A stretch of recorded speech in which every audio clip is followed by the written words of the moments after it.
नमस्कार बच्चों, स्वागत है आप सभी का सीएल एकेडमी के इस ऑनलाइन महामंच पर। हरियाणा सीईटी का जो पेपर हुआ है आपका सैटरडे का, उसमें जितने भी क्वेश्चंस आए थे उन सभी का एनालिसिस हम लोग करने जा रहे हैं। तो आप में से किसी भी स्टूडेंट ने अगर पेपर अटेंड किया है, पेपर नहीं भी दिया, तो भी आप लास्ट तक हर एक क्वेश्चन का सॉल्यूशन देखना, और उससे आपको पता लगेगा कि सीईटी के एग्जाम में किस लेवल के क्वेश्चन आ सकते हैं और कितने आसान तरीके से किया जा सकता है। बेसिक अगर आपके थोड़े बहुत ठीक है तो आप हर एक क्वेश्चन का सॉल्यूशन समझ सकते हैं।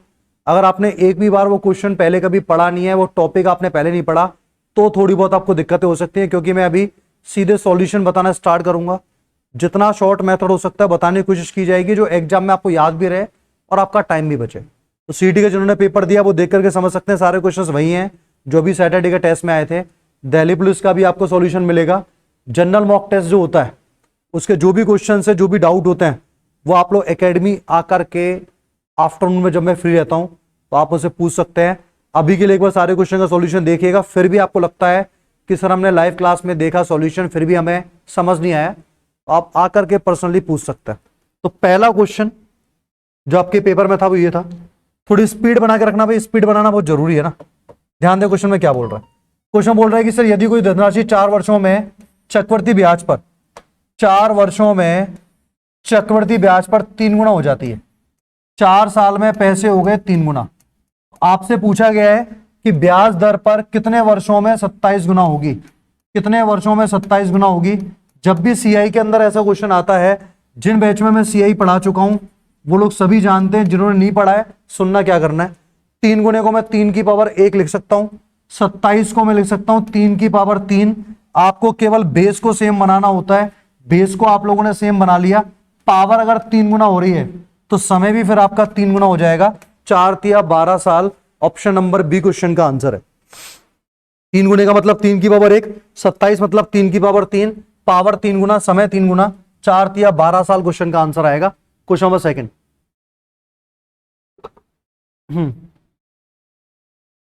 ध्यान दो भाई एक बार। क्वेश्चन नंबर सेकंड क्या लिखा हुआ है, ये कह रहे हैं सर साधारण ब्याज पर किसी वार्षिक दर से 4300 रुपए कि एक राशि 2 साल में 4644 हो जाती है। समझना एक बार, 4644 हो जाती है 2 साल में।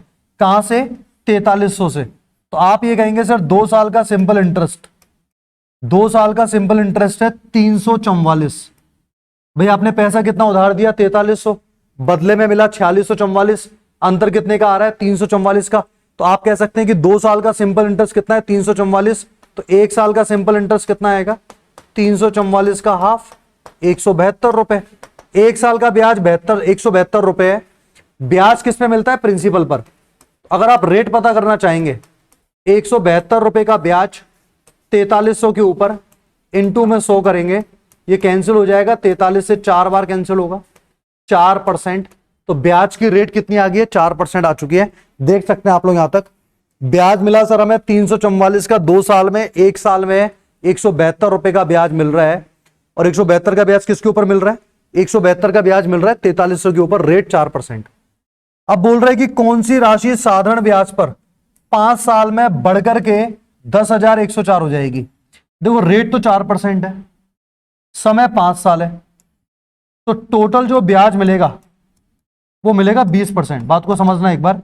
4% की रेट पर 5 साल तक पैसा आप उधार देंगे तो रेट 4% है 5 साल तक, तो पैसा मिलेगा 5 चौके 20%। 20% ब्याज मिलेगा। प्रिंसिपल अपने आप में 100% होता है, तो अमाउंट हो जाएगा आपका 100 और 20, 120%। क्वेश्चन के हिसाब से अमाउंट जो है 10,104 है, तो 120% का मान 10,104 है। मुझे निकालना है प्रिंसिपल यानी कि 100%। तो 100% की जो वैल्यू आएगी लगभग 8420 रुपए, 8420 रुपीज अपना आंसर। आपका जो आंसर आएगा वो कितना आएगा? अपना 8420 रुपए, ये क्वेश्चन का आंसर है। तो बातों को आप समझ सकते हैं सर। 4300 से बढ़कर के 4644 हुए, 344 का ब्याज 2 साल में, 1 साल में 172, 172 का ब्याज मिला 4300 पर, रेट आ गई 4%। 5 साल के लिए आगे उधार दिया गया है, 5 चौके 20, 20% ब्याज मिलेगा, 100% प्रिंसिपल खुद होता है। टोटल राशि आ गई 120, 120 का मान 10,104, तो 100 का मान हम लोग निकाल चुके हैं। नेक्स्ट, एक विक्रेता 5,000 रुपए अंकित मूल्य वाली वस्तु को 2 डिस्काउंट 20%, 5% पे खरीदता है। मरम्मत पे 200 रुपए खर्च करता है। देखो खरीदा कितने में, 5,000 के ऊपर 20% यानी कि 80/100 और 5% यानी कि 95/100, इतना डिस्काउंट मिला। तो खरीदा कितने में, 2 जीरो ये कैंसिल हो चुके हैं, 50 से 100 2 बार, 2 से 40, जीरो आना ही है, 5 चौके 20 हासिल 2, 36 और 2 कितना आ गया, 3800 रुपए। 5,000 रुपए जो एमआरपी था, डिस्काउंट देने के बाद वस्तु की कीमत कितनी हो गई, 3800। अब आप कह रहे हैं 200 रुपए मरम्मत पे खर्चा भी किया है, तो सीपी कितना आ जाएगा, टोटल सीपी आ जाएगा 3800 और 200, 4,000 रुपए। तो कुल जो खर्चा हुआ वो कितने का हुआ, 4,000 का। बेचा कितने में, 5,000 में बेचा। 4,000 रुपए वाली वस्तु 5,000 में बेची है, 1,000 का लाभ, 4,000 के ऊपर 25% प्रॉफिट। Option number A. काफी चीज आपको वर्बली करनी आनी चाहिए भाई। 4,000 रुपए खर्चा हुआ है, 5,000 में बेचा है, प्रॉफिट कितने का हुआ, 1,000 का। किस पर हुआ, 4,000 सीपी पर, इंटू में 100, सोल्व करेंगे 25% आपका आंसर। नेक्स्ट, एक व्यक्ति किसी सामान को 96 रुपए में बेचकर 20% की हानि उठाता है, 15% का लाभ कमाना है। आपको मैंने कितनी बार ये क्वेश्चंस कराए कि दुकानदार जो भी चाहेगा उसको ऊपर लिखना है। दुकानदार चाहता है 15% का लाभ, इंटू में 115, पहले हो रही थी 20% की हानि, बटे में 80, 96 गुणा 115 डिवाइड बाय 80 आपको सोल्व करना है। इसको सोल्व करने के बाद आपको डेफिनेटली आंसर मिलेगा। सोल्व कीजिए, कितना होगा, 16 पंजे 80, 16 6 96, 5 से 23 बार, 6 3 18, 6 दूनी 12 और 1 13, 138 रुपए। जो चाहता है उसको प्रायोरिटी देनी है। वो चाहता है 15% का लाभ, तो ऊपर 115, पहले हो रही थी 20% की हानि, बटे में 80, यही क्वेश्चन का आंसर। नेक्स्ट, ए बी के 20% के बराबर है, बी सी के 25% के बराबर है। देखो ए जो है बी के 20% के बराबर है, बी अगर 100 है तो ए 20 है, रेशो आ गया आपका 1:5। आगे क्या बोल रहा है, बी सी के 25% के बराबर है, सी अगर 100 है तो बी 25 है, यह आपका आ जाएगा 1:4। क्वेश्चन क्या कह रहा है, देखो ए बी का 20% है, तो बी अगर 100 है तो ए 20 है, बी सी का 25% है, सी अगर 100 है तो बी 25 है, रेशो आ चुका है। तीनों के अगर मैं रेशो की बात करूं, ए बी और सी कंबाइंड, देखो रेशो कैसे निकालेंगे, ए अनुपात बी 1:5, बी अनुपात सी 1:4। तो जरा आप मुझे बताइए 5 के आगे क्या आएगा, 5 के आगे 5 आएगा। जितने भी डाटा होते हैं कैसे फिल होते हैं, 5 के आगे 5, 1 से पहले 1, तो रेशो आ गया ए बी सी का। मल्टीप्लाई कर लो, 1 एकम 1, 5 एकम 5 और 5 चौके 20।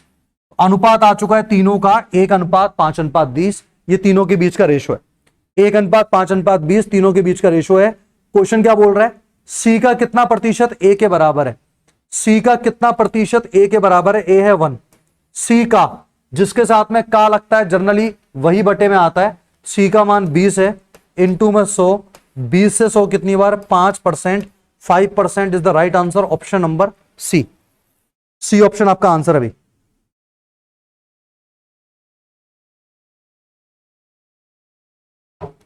देखो एक बार, यही पूछा था सी का कितना प्रतिशत ए के बराबर है, सी का, इसका मतलब सी बटे में आएगा 20। ए के बारे में पूछा गया है, ए के बराबर है तो 1 और इंटू में 100, 5% आपका आंसर आ चुका है। नेक्स्ट, एक बाल्टी में पेंट तथा तेल 7:5 के अनुपात में,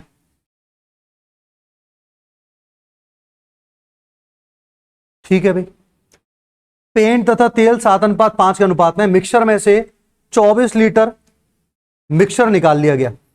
अब ये जो 24 लीटर मिक्सचर निकला है, ये 7:5 के अनुपात में निकलेगा, क्योंकि मिक्सचर की खासियत होती है जिस अनुपात में है उसी अनुपात में बाहर आता है। तो 24 को जब मैं 7:5 में बांटूंगा, आपको पता है 7 और 5 12 होते हैं, 12 का मान 24, तो 1 का मान 2, 1 का मान 2, तो 7 का मान 14 और 5 का मान 10। तो ये जो 24 लीटर बाहर आया है, इसमें से 14 लीटर तो तेल है और 10 लीटर क्या है, पानी है। 14 लीटर तेल, 10 लीटर, सॉरी 14 लीटर जो है वो पेंट है, पेंट दिया हुआ है, और 10 लीटर जो है वो तेल है। पेंट और तेल ये दो चीजें हमारे हिसाब से शुरुआत में पेंट जो था वो 7 का मल्टीपल था 7x, तेल जो था वो 5 का मल्टीपल था 5x। अब कितना पेंट आप लोगों ने निकाला? पेंट निकाला है हम लोगों ने 14 लीटर। 14 लीटर पेंट अगर निकाला है, 7x में से 14 माइनस होगा। 14 लीटर पेंट निकाला है, 7x में से 14 माइनस होगा। अच्छा, तेल कितना निकाला गया? तेल था सर 5x, इसमें से 10 क्या हो जाएगा? माइनस। माइनस क्यों कर रहे हैं? क्योंकि मैंने 24 लीटर मिक्सचर को बाहर निकाला है तो क्वांटिटी कम हुई है। अच्छा, बदले में क्या किया गया? बदले में 24 लीटर तेल मिला दिया गया, तो तेल वाली जो क्वांटिटी है इसके अंदर 24 क्या हो जाएगा? प्लस। और ये कह रहा है कि बाद में रेशो आ गया 1:1। बाद में रेशो भाई 1:1 आ रहा है। सोल्व करेंगे इसको तो देखिए, सब उधर जाएगा क्रॉस मल्टीप्लाई में। 7 में से 5 गया 2x, 14 में से 24 में से 10 गया 14, 14 28, तो x की वैल्यू आ जाएगी 14। आप सोल्व करना अपने तरीके से। x की जो वैल्यू आएगी 14 आएगी। x की वैल्यू 14 आ रही है, तो प्रारंभ में बाल्टी में कितने लीटर पेंट था? प्रारंभ में पेंट जो था वो 7x था। x का मान आप कह रहे हैं सर 14 आएगा। 14 इंटू 7 कितना आएगा? 84। ऑप्शन नंबर सी क्वेश्चन का आंसर है। तसल्ली से एक बार एनालिसिस को देखिए, सॉल्यूशन को देखिए। आंसर जो आएगा वो आएगा 84 लीटर।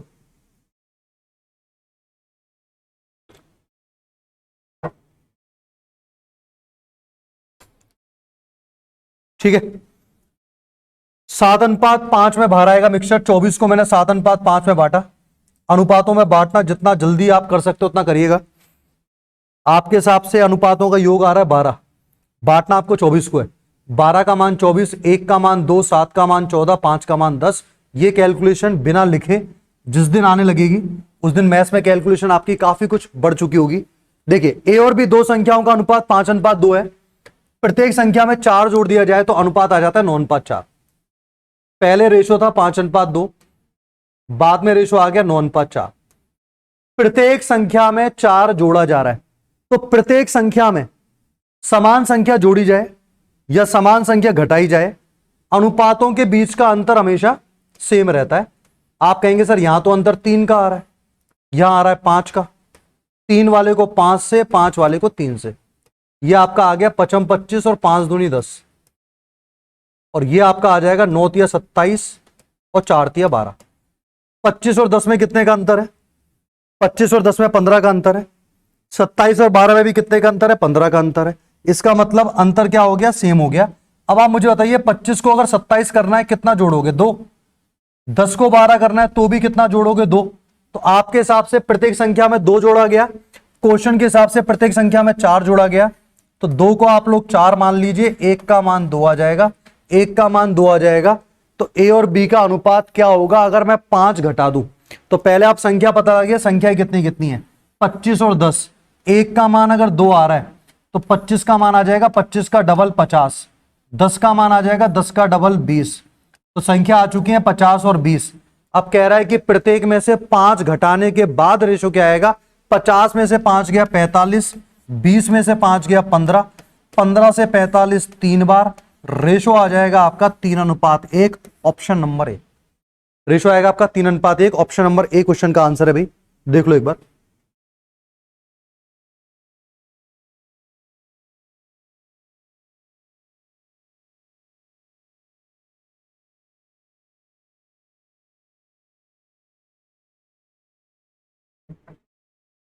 ठीक है, चलिए 8th।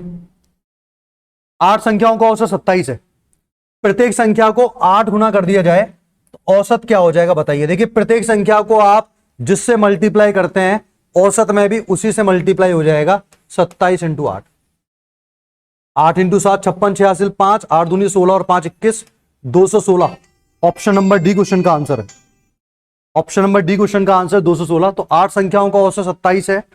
प्रत्येक संख्या को 8 से गुणा कर दिया जाए तो औसत आएगा 216। अगर प्रत्येक संख्या को 8 से भाग देते औसत में भी 8 का भाग जाएगा। प्रत्येक संख्या में मान लीजिए 4 जोड़ रहा है, औसत में भी 4 जुड़ जाएगा। प्रत्येक संख्या में से 2 माइनस किया, औसत में से भी 2 माइनस हो जाएगा। इन बातों पे आपको फोकस रखना है। नेक्स्ट क्वेश्चन आपके सामने, क्वेश्चन नंबर 9। 4 अंकों की वह बड़ी से बड़ी संख्या कौन सी है जो कि एक पूर्ण वर्ग है? पूर्ण वर्ग का मतलब होता है परफेक्ट स्क्वायर। परफेक्ट स्क्वायर, तो ये पता करने के लिए आप लोग किसी खास मेथड की नीड नहीं है, क्योंकि नंबर बहुत छोटे हैं। ये नंबर सभी 10,000 के आसपास हैं। तो 100 का स्क्वायर होता है 10,000, 100 से छोटा नंबर होता है 99। आपको पता होगा 99 का स्क्वायर निकालना है, कैसे निकालोगे? 99 100 से एक कम है, एक माइनस किया 98 और एक का स्क्वायर 01, तो 9801 जो है परफेक्ट स्क्वायर है। बड़े से बड़ा नंबर 9801 है जो परफेक्ट स्क्वायर है। ठीक है भाई, तो 100 का स्क्वायर था 10,000, 10,000 के आसपास के नंबर है। 99 का मैंने स्क्वायर निकाला। अच्छा, मैं अगर 98 का स्क्वायर निकालूं, 100 से कितना छोटा है? 2 छोटा है। नंबर में से 2 माइनस करेंगे 96, 2 का स्क्वायर 04। स्क्वायर हमेशा 2 अंकों में लेके चलते हैं, इसलिए मैं 04 बोल रहा हूं। 96 96 04 अगला नंबर होता, पर आपने पूछा है सबसे बड़ा, तो इन सब में सबसे बड़ा है 9801। नेक्स्ट, 5 अंकों वाली वह लघुत्तम, लघुत्तम मतलब बड़ी से बड़ी संख्या कौन सी है, सॉरी छोटी छोटी संख्या कौन सी है जिसमें 12, 18 और 21 से पूर्णतः भाग जा रहा है? 12 का भी भाग जा रहा है, 18 का भी भाग जा रहा है और 21 का भी भाग जा रहा है। जल्दी बताइए। देखो सर, 12 का भाग जा रहा है, इसका मतलब तो 4 का भी भाग जाएगा। 4 का भाग 21 में तो जाएगा नहीं, ये तो हो नहीं सकता। हाँ, 80 में जाता है, 24 में आता है, 56 में आता है। 3 का मल्टीपल चेक करें, 3 का मल्टीपल, लघुत्तम छोटी से छोटी पूछी है, इन सब में सबसे छोटी संख्या पहले वाली है। 3 का मल्टीपल है क्या? 2 और 2 4 और 4 8 और 1 9, 3 का मल्टीपल तो है। 3 का भी है, 4 का भी है, तो 12 का हो गया। 18 के लिए 2 और 9 का होना चाहिए, 2 का तो है, 9 का है क्या? 4 और 2 6 और 2 8 और 1 9, 18 का भी है। अच्छा, 21 के लिए 3 और 7 का होना चाहिए, 3 का मल्टीपल तो है, क्या है नंबर? 7 का मल्टीपल है, चेक करिएगा। 7 एकम 7, 3 बचेगा 32, 7 चौक 28, 4 बचेगा 42, 7 छिंग 42, 7 का मल्टीपल नहीं है, 7 का नहीं है, तो आंसर आएगा ऑप्शन नंबर सी। देखो मैं क्या बोल रहा हूं, मेरे पास सुनिए। नंबर में 12 का भी भाग जाना चाहिए, 18 का भी और 21 का भी। 12 के ऐसे फैक्टर कीजिए जिसमें आपस में कुछ कॉमन ना है। 3 इंटू 4, 12 के फैक्टर सर 6 इंटू 2 भी होते हैं, पर 6 और 2 में क्या कॉमन आ रहा है? 2 कॉमन आ रहा है। तो आप जब भी किसी नंबर को ब्रेक करें तो ऐसे 2 नंबर्स में ब्रेक कीजिए जिसमें कुछ कॉमन ना आए।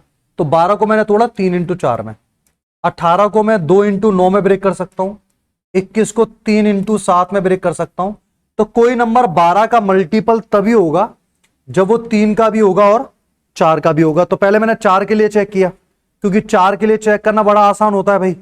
किसी भी नंबर को आपको चेक करना है कि इसमें 4 का भाग जा रहा है नहीं जा रहा, नंबर चाहे कितना भी बड़ा क्यों ना हो, आप केवल लास्ट के 2 डिजिट चेक कर लो, अंतिम 2 अंक।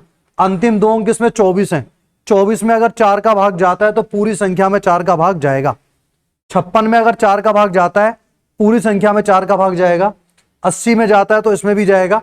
21 में 4 का भाग नहीं जाता तो संख्या में 4 का भाग नहीं जाएगा। अगर 4 का नहीं गया तो फिर 12 का भी नहीं गया। इस तरीके से ब्रेक कर करके हमने चेक किया, तो लास्ट में सबसे छोटा नंबर 10,080 मिला जिसमें सभी का भाग जा रहा है। 3 का भी जा रहा है, 4 का भी जा रहा है, 9 का भी जा रहा है। देखो 3 का भी जा रहा है, 4 का भी जा रहा है, 9 का भी जा रहा है। 7 बचा था, 7 को चेक कर लेते हैं। 7 एकम 7, 3 बचेगा 30, 7 चौक 28, 2 बचेंगे, 7 चौक 28। बिल्कुल भाई, ऑप्शन नंबर सी अपना आंसर। किसी कॉलेज में 1/5 लड़कियां और 1/8 लड़कों ने एक सामाजिक शिविर में भाग लिया। कॉलेज में कुल कितने भाग छात्रों ने शिविर में भाग लिया? तो 1/5 तो लड़कियां थी और 1/8 लड़के हैं, जोड़ेंगे तो 13/40, एलसीएम ले सकते हैं। 13/40 लोगों ने भाग लिया। ये पूछा कितने लोगों ने भाग लिया? 13/40। अच्छा, पूछता कितने लोगों ने भाग नहीं लिया, तो मैं कहता कि 40 में से 13 ने तो पार्टिसिपेट किया है, 13 को आप माइनस कर दें, 27 बचेगा। तो 27/40 लोगों ने भाग नहीं लिया, पर इसने पूछा है कितने लोगों ने शामिल किए, कितने लोग शामिल हुए? 13/40 आंसर। 12वां क्वेश्चन, किसी कार्य को ए अकेले 30 दिन में कर सकता है, उसी कार्य को बी 60 दिन में कर सकता है। ए कर सकता है सर 30 दिन के अंदर, उसी कार्य को बी कर सकता है 60 दिन के अंदर। एलसीएम आ गया इसका 60। ए की क्षमता 2, बी की क्षमता 1, कंबाइंड क्षमता कितनी आ चुकी है? 3 आ चुकी है। बोल रहा है कि यदि वे 5 दिन तक एक साथ कार्य करते हैं, 5 दिन में कितना काम कर लेंगे वो? 5 तिया 15। भाई दोनों मिलके 5 दिन तक काम कर रहे हैं, 5 दिन में कितना काम हो जाएगा? 5 तिया 15 काम हो जाएगा। तो 60 में से 15 काम हो चुका है, कितना काम बाकी है? 45 काम बाकी है। तो कार्य का कितना हिस्सा शेष रहा? 45 काम बाकी है 60 में से, 15 × 3 = 45, 15 चौके 60, 3/4 जो है वो हिस्सा शेष रहा। या आप ये भी कह सकते हैं 15 काम कर लिया गया था, तो 15 60 का कौन सा हिस्सा है? चौथा हिस्सा है। चौथा हिस्सा पूरा हो गया तो बचा कितना? 3/4 बचा हुआ है। नेक्स्ट क्वेश्चन नंबर 13, 13वां क्वेश्चन पढ़िए। एक तरण ताल 3 पाइपों से भरा जाता है। लगातार कार्य करने वाले पहले 2 पाइप ताल को उतने ही समय में भरते हैं जितने समय में तीसरा पाइप अकेला भरता है। पहले 2 पाइप, फर्स्ट और सेकंड, उतने ही समय में भरते हैं जितने समय में तीसरा अकेला भरता है। इसका मतलब क्षमता का अनुपात शुरुआत के दोनों पाइपों को जो मिलाकर है वो अकेले तीसरे पाइप का, दोनों पाइपों की क्षमता मिलाकर के बराबर है किसके? तीसरे पाइप के। दूसरा पाइप अकेले पहले पाइप से 5 घंटे तेजी से, तीसरे पाइप से 4 घंटे धीमे बढ़ता है। दूसरे और तीसरे पाइप मिलकर ताल को कितने समय भरेंगे? थोड़ा सा कैलकुलेटिव क्वेश्चन है भाई, समझना एक बार कैसे करनी है। मैं कैलकुलेशन ध्यान दें। देखो क्वेश्चन क्या कह रहा है। दूसरा पाइप पहले पाइप से 5 घंटे तेजी से बढ़ता है। अगर मैं मान लूं दूसरा पाइप समय लेता है x घंटे का, तो पहला पाइप 5 घंटे ज्यादा लेगा। ऐसा मैंने क्यों कहा? ऐसा मैंने इसलिए कहा क्योंकि सर जो दूसरा पाइप है ना, उसका जो समय है वो 5 घंटे तेजी से बढ़ता है, मतलब 5 घंटे कम लेता है। तो पहला वाला पाइप 5 घंटे ज्यादा लेगा। आगे क्या बोला गया? तीसरे पाइप से 4 घंटे धीरे बढ़ता है। ये जो दूसरा पाइप है तीसरे पाइप से 4 घंटे धीरे बढ़ रहा है। इसका मतलब ये 4 घंटे ज्यादा ले रहा है। धीरे बढ़ने का मतलब ज्यादा लेना, तो तीसरा जो पाइप है वो 4 घंटे कम लेता होगा, x - 4। ये टाइमिंग तीनों की आ चुकी है। दूसरे और तीसरे पाइप मिलकर ताल को कितने समय भरेंगे? ये तभी पता लगेगा भाई जब आप लोग इनका एलसीएम लोगे। इनका एलसीएम लेकर के एफिशिएंसी निकालना, एफिशिएंसी निकालिएगा। एफिशिएंसी को बराबर करेंगे, जितनी फर्स्ट और सेकंड की है उतनी ही थर्ड को है, तो जाकर के आपको x की वैल्यू मिलेगी। बस मैं आपको इतना बता चुका हूं कि x की फॉर्म में डाटा कितना कितना आ रहा है। दूसरे और तीसरे मिलकर के कितना समय लेंगे? x का जो मान आ जाएगा उससे पता लगेगा दूसरे पाइप का समय कितना है। x का मान यहां रखेंगे तो तीसरे पाइप का भी आपको समय पता लगेगा, तब जाकर के दूसरे और तीसरे पाइप की वैल्यू हमें पता लगने वाली है। ट्राई कर लेना, इसका एलसीएम ले लेना। इसका एलसीएम क्या आएगा? तीनों वैल्यू आएंगी इसकी एलसीएम। तो पहले पाइप की क्षमता आएगी x × x - 4 प्लस दूसरे पाइप की क्षमता कितनी आएगी? x - 4 × x - 5। ये बराबर है तीसरे पाइप की क्षमता की जो x × x + 5 है। ये बन चुकी है क्वाड्रेटिक। आप आराम से इसको सॉल्व करें, उसके बाद आपको आंसर मिलेगा। यहां देखिए x - 4 मैंने कॉमन में लिया तो 2x - 5 आएगा। x - 4 आपने कॉमन भी लिया तो यह आएगा 2x - 5 और सामने आएगा x × x + 5। मल्टीप्लाई कर ले आपस में, क्वाड्रेटिक बन रहा है। आप आसानी से फैक्टर कर पाएंगे। x की वैल्यू निकाल लेना। x की वैल्यू आने के बाद दोनों पाइपों का समय आ चुका होगा। फिर भी किसी को लग रहा है कि सर हमें नहीं समझ में आया, आराम से 4 दिन आपके पास रहता हूं, कभी भी आकर के डाउट आप पूछ सकते हैं। नेक्स्ट क्वेश्चन, 14वां क्वेश्चन। एक व्यक्ति एक निश्चित दूरी 12 की चाल से तय करता है, 9 किलोमीटर प्रति घंटे से प्रारंभिक बिंदु पे वापस आ जाता है। पूरी यात्रा में लिया गया समय 2 सही 1/3 घंटे है। उसके द्वारा कुल तय की गई दूरी कितनी है? जिन्होंने समय दूरी चाल पढ़ा है, जिनको मैंने पढ़ाया है, मैंने एक फॉर्मूला लिखाया था, 2 स्थानों के बीच की दूरी पता करना। 2 स्थानों के बीच में दूरी पता करना। अगर आपको जाने और वापस आने की चाल पता है और आपको टोटल टाइम पता है, तो इससे आप किन्हीं भी 2 बिंदुओं के बीच की दूरी निकाल सकते हैं। सपोज ए से बी जा रहा है कोई बंदा, वापस भी आ रहा है, तो ए से बी के बीच में अगर आपको दूरी निकालनी है, ए से बी के बीच में जो दूरी आएगी वो कितनी आएगी? एक सेकंड, ए से बी के बीच में दूरी आएगी s1 × s2 बटे s1 + s2 into time. s1 s2 कितना है? 12 है, 9 है, 12 और 9 21 हो गया, और ये 3 दूनी 6 और 1 7/3। 7 से 21 कितनी बार? 3 बार, 3 × 9 आ गया। तो उन दोनों बिंदुओं के बीच की दूरी कितनी है? 12 किलोमीटर। यानी कि वो जिस पॉइंट से लेकर जहां पर भी जा रहा है फिर वहां से वापस आ रहा है, तो उन दोनों स्थानों के बीच की दूरी 12 किलोमीटर है। पर आप ध्यान से देखेंगे तो उसने क्वेश्चन में क्या पूछा है, कुछ लोग 12 आंसर मान के आ जाएंगे। आपसे पूछा उसके द्वारा तय की कुल दूरी कितनी है। तो जो बंदा 12 किलोमीटर जा रहा है वो 12 किलोमीटर वापस आ भी रहा है, तो 12 और 12 कितना आएगा, 24 आएगा। तो थोड़ा सा क्वेश्चन ऐसा था कि जिन्होंने जल्दबाजी की होगी उन्होंने डेफिनेटली 12 आंसर दिया होगा, जबकि 12 गलत है भाई। आंसर जो आएगा आपका वो कितना आएगा, 24 आएगा। 12 किलोमीटर जा रहा है, 12 किलोमीटर वापस आ रहा है, तो आंसर आ गया 24 किलोमीटर, 24 किलोमीटर। लास्ट क्वेश्चन आज के सेशन का, एक नाव ऊर्ध्व प्रवाह यानी कि पानी के अपोजिट 64 किलोमीटर की दूरी 8 घंटे में तय करती है। तो जब भी कोई नाव धारा के अपोजिट जाती है तो चाल माइनस होती है।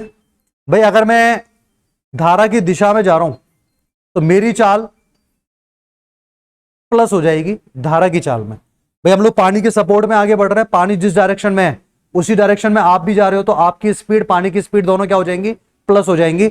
यहां पर बात को समझना एक बार, 64 किलोमीटर की दूरी को 8 घंटे में तय किया गया है। चाल बराबर दूरी बटे समय, 64 किलोमीटर की दूरी 8 घंटे में, यह आपका आ गया 8 किलोमीटर पर आवर। 64 किलोमीटर की दूरी 8 घंटे में, यह आ गया आपका 8 किलोमीटर पर आवर। दोनों चालों का अंतर, नाव की चाल और धारा की चाल का अंतर आ गया 8, क्योंकि ऊर्ध्व प्रवाह अप स्ट्रीम, इसका मतलब होता है दोनों की स्पीड का डिफरेंस। आगे क्या कह रहा है, अनुप्रवाह, अनुप्रवाह मतलब धारा के अनुकूल, और धारा के अनुकूल अगर आप जाओगे तो आपकी चाल प्लस हो जाएगी, बी प्लस एस, 120 किलोमीटर 12 घंटे में, तो 120 बटे 12, यह आ गया 10 किलोमीटर पर आवर। बी माइनस एस आपको पता है, बी प्लस एस आपको पता है, नाव की शांत जल में चाल। बी का मतलब होता है बोट और एस का मतलब होता है स्ट्रीम। बी का मान निकालना है, दोनों को जोड़ दें, ये कैंसिल हो गया। बी प्लस बी कितना आ गया आपका, 2b आ गया। 8 और 10 कितना आ गया, 18 आ गया। तो बी का मान कितना आ गया आपका, 9 kilometre per hour. 9 kilometre per hour, पर ये कह रहा है मीटर पर सेकंड में बताओ। मीटर पर सेकंड में बता देते हैं, किससे गुणा करेंगे, 5/18 से। 9 दूनी 18, 5 का आधा कितना होता है, 2.5 होता है। लास्ट में उसने क्या पूछा है, मीटर पर सेकंड में पूछा है ना, तो मीटर पर सेकंड में चेंज करने के लिए 5/18 से हम लोग मल्टीप्लाई करते हैं, 2.5 मीटर पर सेकंड क्वेश्चन का आंसर। 2.5 मीटर पर सेकंड जो है वो क्वेश्चन का आंसर है। ठीक है, तो ये थे आपके 15 क्वेश्चन जो हरियाणा सीईटी के एग्जाम के अंदर पूछे गए थे, जो सैटरडे का आपका टेस्ट हुआ था। आपको एनालिसिस समझ में आया होगा हर एक क्वेश्चन का। अगर आपने थोड़ा बहुत पढ़ा हुआ है पहले से तो चीजें आसानी से समझ में आती हैं। अगर आपने पढ़ा हुआ नहीं है फिर भी आपको वो क्वेश्चन का एनालिसिस जानना है, लाइव क्लास के अंदर आपको बताया जा चुका है। और फिर भी दिक्कतें आएंगी तो आप बिल्कुल आप आकर के पूछ सकते हैं कि सर ये क्वेश्चन हमने ऑनलाइन देखा पर हमें समझ नहीं आया, तो आपको बताया जाएगा। पर काफी लोगों के डाउट्स जो होते हैं वो छोटे डाउट होते हैं कि सर हमारा आंसर ये आ रहा है, आंसर की में ये दिया हुआ है, तो कहीं ना कहीं वो लोग कहीं ना कहीं मिस्टेक कर रहे होते हैं। तो उनको इन सॉल्यूशन से काफी फायदा मिलता है, क्योंकि वो उनको पता लग पाता है कि हाँ यहां हम लोगों ने गड़बड़ी की है, हमें ये करना चाहिए था। तो उन लोगों के लिए सॉल्यूशन बहुत ज्यादा बेनिफिशियल है। जिन्होंने पहले से मैथ पूरा पढ़ा हुआ नहीं है उनको दिक्कत आएंगी, बिल्कुल दिक्कत आएंगी। जब कॉन्सेप्ट ही नहीं पढ़ा हुआ तो सीधे क्वेश्चन देने में दिक्कतें आती है। पर आप धीरे धीरे इन्हीं चीजों को सीखेंगे, जैसे कि हम लोगों ने क्वेश्चन किया। अब ऐसा क्वेश्चन कभी भी एग्जाम में आगे पूछा जाएगा, चाहे आपने चैप्टर नहीं पढ़ा, पर आपको यह पता पड़ा कि सर ऊर्ध्व प्रवाह अप स्ट्रीम का मतलब बी माइनस एस, अनुप्रवाह डाउन स्ट्रीम का मतलब बी प्लस एस, इतनी सी जानकारी भी आपको पता लग चुकी है। तो इस पैटर्न का क्वेश्चन आप आगे फ्यूचर में कर सकते हैं, चाहे यह चैप्टर आपने पढ़ा या नहीं पढ़ा। इसलिए आप सॉल्यूशंस हर सब्जेक्ट का, हर टॉपिक का, हर पेपर का देखा करें जो भी आपको प्रोवाइड कराए जा रहे हैं। Thank you so much. Hello.